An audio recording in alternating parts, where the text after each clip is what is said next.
Okay, we're going to take your questions now as well as accept answers to our game. The first 5 classes that send in the correct answer by email will win prizes. We won't be able to accept answers on the phone, so you may send in your answers now to the email address on the screen. We will also start taking your questions about Monarchs, and the number to call is 800-578-1396. Jim Chu, who is also with the U.S. Forest Service, will be taking the email questions, and you can see some of the prizes that we have for the winning classes. Thanks, Jim. We'll get back to you in just a second. Okay, let's start with a question from one of our students here. Go ahead. What's your question? Do all flies eat caterpillars? Okay, that's a really good question, Tim. So you guys must have learned about parasitoid flies. Did you?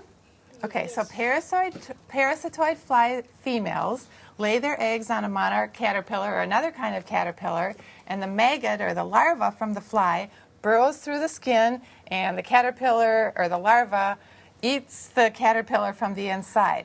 But there's actually just a small number of flies. Out of all of the flies that are in the world, only a small number of them are actually parasitoids. So usually if you see like a house fly in your house or other flies, they aren't parasitoids, but definitely some of them are. Good question, Tim. Okay, let's take an email question. Jim, do you have one for us? Sure do, Margie. We've got a question from Mrs. Corley's class of the Santori School in Galveston Island, Texas. We'd like to know how Hurricane Ike has impacted the migration of the monarch. Here on the island, lots of milkweed plants were destroyed by the salt water that flooded the island. Will this change their course? Okay, that's a really interesting question.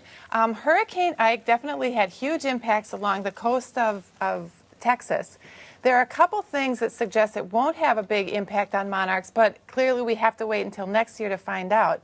First of all, during the fall migration, a lot of the monarchs fly through the middle part of Texas. So those monarchs are not being affected too much by the hurricane that went through in the eastern part.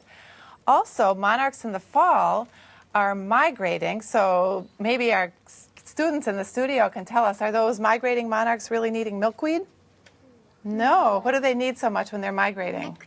Yes, they need nectar. So the fact that the milkweed is heard in the fall won't have a big impact on the monarchs, but they will next spring, if the milkweed doesn't come back, then it could have an effect. So we'll have to wait and see how that salt water affects the milkweed. That's a great question. How about another email question, Jim? Sure. We've got a question from Kristen of Bangor Elementary School in Bangor, Wisconsin. How long have organizations been working together for this particular project? Chief Kimball. I think I could answer that. The Forest Service has been working in Mexico for over 20 years, working with the Mexican government on this whole issue of monarchs and where do monarchs overwinter. For over 10 years, we've been monitoring monarch butterfly use on the Medewan tallgrass prairie and the Hiawatha National Forests.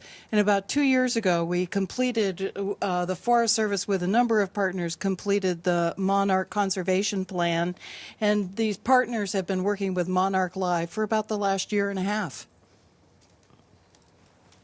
Thank you. All right, how about another email?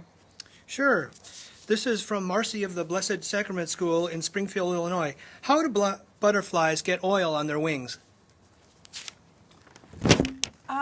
Actually, butterflies don't have a lot of oil on their wings. The butterfly wings are covered with a very special kind of thing. And can the students tell us what's on butterfly wings? Meconium. No, the scales. So the butterfly wings are covered with scales. And those scales provide some protection for the butterflies. They make them more aerodynamic as they're flying through the air. And they also keep the wings from drying out. So the scales function a little bit like oil because they keep the wings from drying out. But there isn't a lot of oil on the wings of butterflies. The body of butterflies, at least a young butterfly, has a lot of fat in it. So sometimes if the butterfly dies or if the butterfly desiccates for some reason, sometimes that oil will come out of the body. But the wings themselves don't have a lot of oil in them. All right. I think we've got someone on the line. Sarah in Aberdeen, Maryland. Go ahead. Yes, I want to know, last year I was at the Delaware beach and noticed in the fall many monarch butterflies that were dead on the beach. Can you explain why that might have happened? Yes, often we see butterflies, when butterflies are moving south, and I'm not sure exactly where you were in Delaware when you made this observation, but sometimes as the butterflies are moving south and they move on to peninsulas, it's almost like a dead end for them. So the butterflies move down into a peninsula, they want to keep moving south, and they just run into water. In some cases, those butterflies might actually start flying over the water. They might get caught in a storm or something that would kill them, and then they'd wash back onto the shore. In some cases, they might be flying along the shore, and a storm comes up. So usually when you see butterflies along a shore, and it's not that uncommon to see that, it's because the butterflies have been stuck when they're flying over the water. Good question. How about another email, Jim? Sure. I've got a teacher from Chicago, Illinois, who wants to know that the teachers need to be trained in Project Learning Tree before they can apply for a grant. Can you tell us how to receive this training? Yeah, so as I mentioned during my little talk earlier, teachers do have to receive training in Project Learning Tree, and that means that they go to a professional development workshop. So they go to school for a day, and they learn how to use all of our curriculum materials so that they can take you guys outside to learn.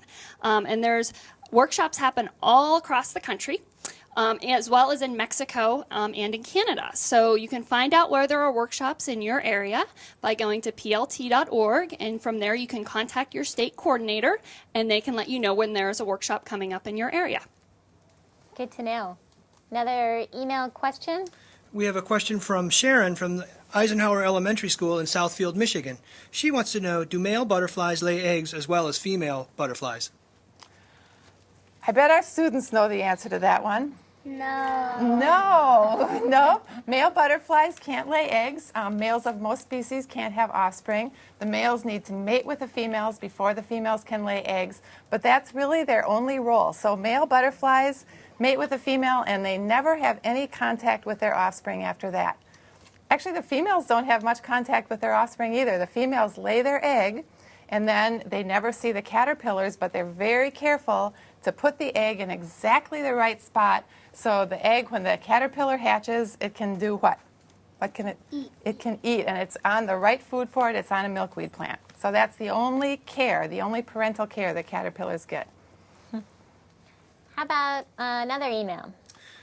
We have a question from Misty from Ashland, Missouri. She wants to know, what is the average lifespan of a monarch butterfly? Well, that's a really great question, Misty. And the answer to that question is it depends. Monarchs that don't migrate, so the monarchs that live in the summertime and don't get to migrate, live as an adult about 1 month. The monarchs that do migrate, so the ones that leave Virginia or Minnesota or wherever they start from, and then migrate down to Mexico and then come partway back, live 8 or 9 months. So the answer to that question is it depends on what generation. The migratory generations, 8 or 9 months. The non-migratory generations, about 1 month.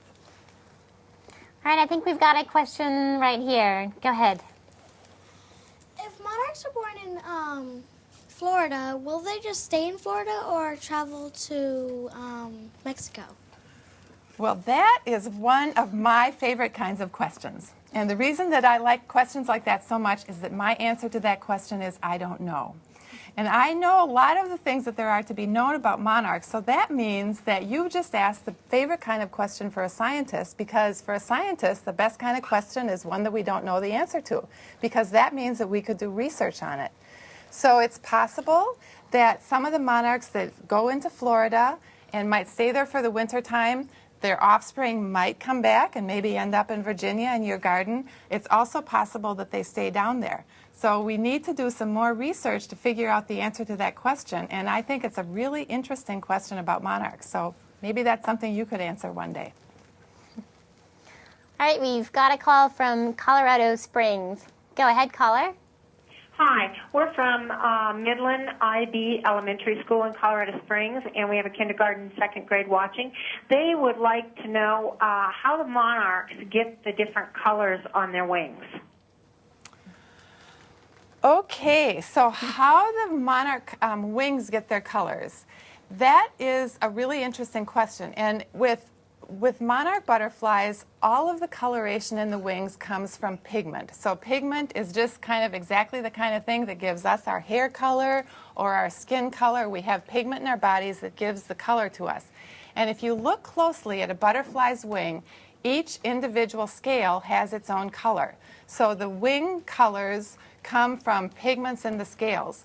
There are some species of butterflies, not monarchs so much, but other species where the wings actually look a different color depending on how the light is reflecting on them. And that kind of color is what we call structural color.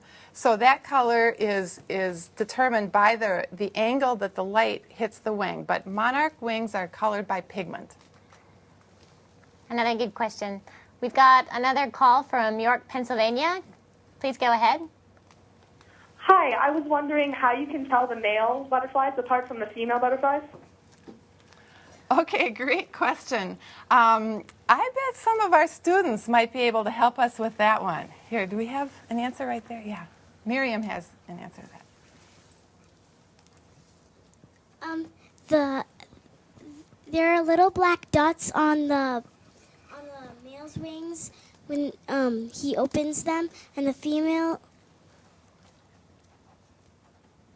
Yep, that's right. And a female doesn't have those spots on the wings. So actually it would be, I'm going to just turn around and look at this butterfly right here behind me. And right here, if this were a male butterfly, right here there would be, actually right here, we can see it on this male.